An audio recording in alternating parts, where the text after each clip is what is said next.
I'm making this video to let you know that TrumpMobile.com is leaking customer information.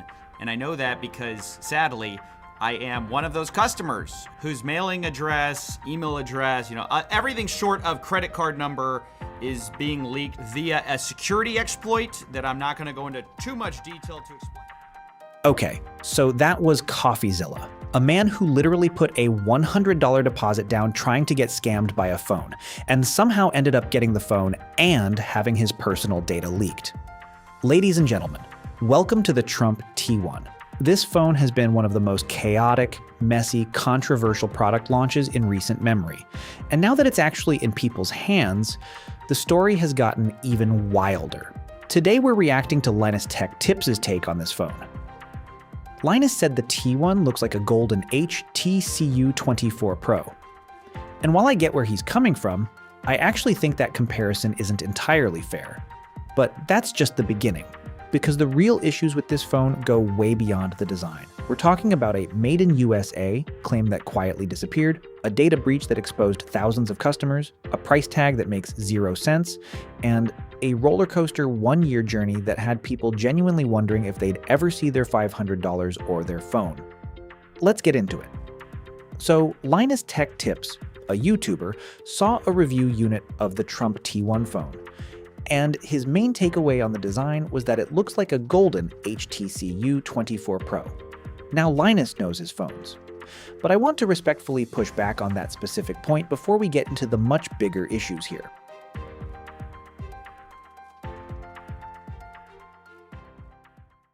In February, Dom's relentless email barrage finally secured him an interview with 2 Trump Mobile executives who showed a physical sample of the T1 phone. A phone that looked quite a bit like a pre-existing HTC phone, as well as talking with iFixit's Shahram Mukhtari about its striking similarity to the HTC U24, a mid-range Android device from 2024. Alright, so Linus is saying this phone looks like a golden HTC U24 Pro. And look, he's not entirely wrong. There are similarities. Both have a 6.8-inch OLED screen. Both have 3 50-megapixel cameras. Both have 12 gigabytes of RAM. The resemblance is very real and very documented. But, and I want to be fair here, I think calling it an identical copy is a stretch. The T1 has its own gold coloring, the American flag on the back, albeit with only 11 stripes instead of 13, which nobody at Trump Mobile or the White House would comment on, by the way. And a different overall aesthetic that, love it or hate it, is distinctly its own thing. Now, is it a great design? That's debatable. Is it a copy? I'd say it's more like heavily inspired. Kind of like how every phone on the market looks vaguely like every other phone, because honestly, what more can you do with a rectangle? Think about it. We've reached a point in phone design where there are genuinely very few ways left to differentiate. You can change the camera placement, but moving the cameras to the bottom of the phone would just be bizarre, right?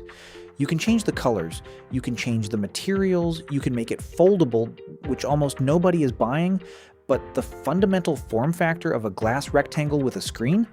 We've been there for 15 years and we're kind of stuck. So yes, the T1 has similarities to other phones, but so does every phone released in 2025 and 2026. This is also Trump's very first phone. Apple didn't nail it on the first try either. You can always do better on the second run. The design argument, while valid, is the least of this phone's problems. And the problems? Oh, they go much deeper. Let's talk about the price. $500. Trump Mobile called this, and I want you to listen carefully. They called it a, quote, flagship phone without a flagship price. I'm going to need a moment. A flagship phone without a flagship price? This phone runs a Snapdragon 7 chip. For context, that is a mid-range processor, not flagship. Not even close to flagship. The cameras are standard. The specs are standard. This is a mid-range phone dressed up in gold. For $499, you could get a Google Pixel 9. You could get a Samsung Galaxy S24.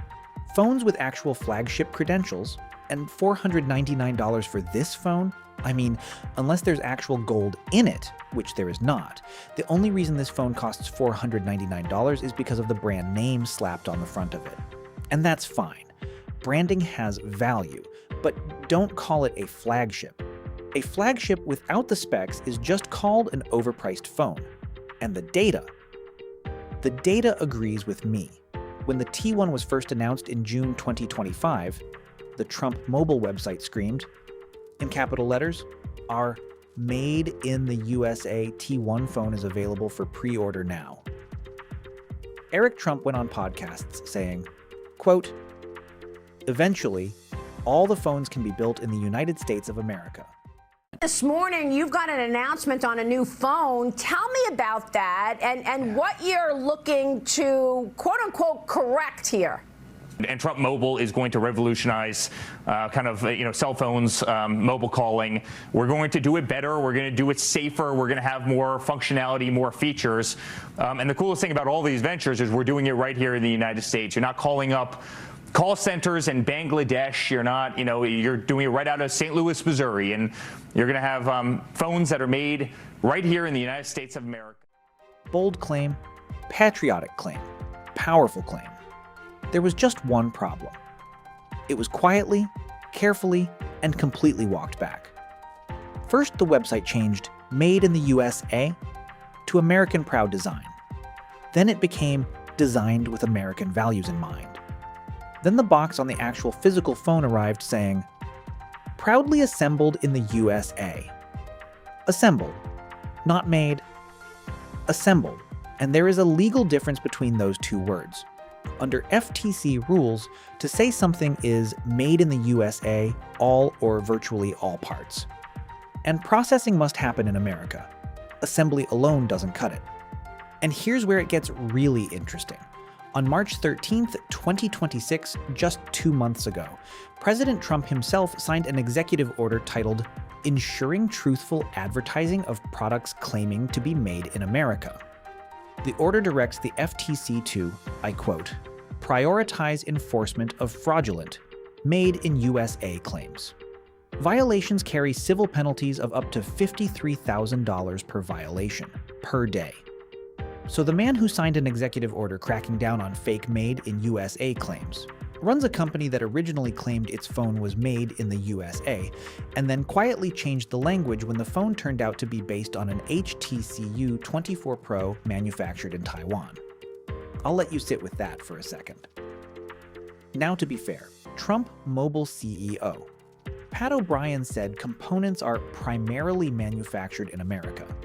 But tech experts, including iFixit's lead teardown engineer, confirmed the phone shares the same specs and design as the HTC 24 Pro, a phone designed and manufactured in Taiwan. The US simply does not have the supply chain infrastructure to build a mid-range smartphone for $499. Apple can't even do it with a $1 trillion company behind them. This was always going to be a challenge. Now let's talk about the journey here, because this story is genuinely wild. June 2025, Trump Mobile launches. T1 announced. $100 deposits start rolling in. Reports claim 590,000 people pre-ordered. That's potentially $59 million in deposits. August 2025, promised launch date. Phone doesn't arrive. October, new date. Still no phone. November, another date. Nothing. December, supposed to be out by end of year. Crickets. The website eventually removed the release date entirely. And then, in a move that genuinely alarmed pre-order customers, Trump Mobile quietly changed its terms and conditions to state that the deposit gives people, and I quote, a conditional opportunity to buy the phone if the company makes it. If the company makes it. People were looking at that fine print, wondering if they'd ever see their $500 or their $100 deposit back. And then, just when the scam radar was going off at maximum volume, CoffeeZilla, who had placed a deposit specifically expecting to get scammed, actually received a T1, and then eventually discovered that Trump Mobile's website had been leaking customer data this whole time. Names, email addresses, mailing addresses, everything short of credit card numbers, sitting on the open web accessible to anyone who knew where to look. CoffeeZilla said, and this is a quote, "There's a public interest in letting people know. Do not order on trumpmobile.com unless you're ready for your information to be leaked. It's basically that bad. He tried to notify Trump Mobile multiple times. Radio silence. He eventually went public with the story, and the vulnerability was patched. Oh, and those 590,000 pre-orders everyone reported? The leaked internal data told a very different story. According to CoffeeZilla, the actual numbers showed closer to 10,000 unique customers with around 30,000 total orders. That's roughly 5% of what was being reported in the media. Quite a difference. Now, here's what I'll give them. They actually delivered. After a year of chaos, delays, changing terms, and legitimate scam concerns, the phone exists, it's shipped, and people have it in their hands. That counts for something.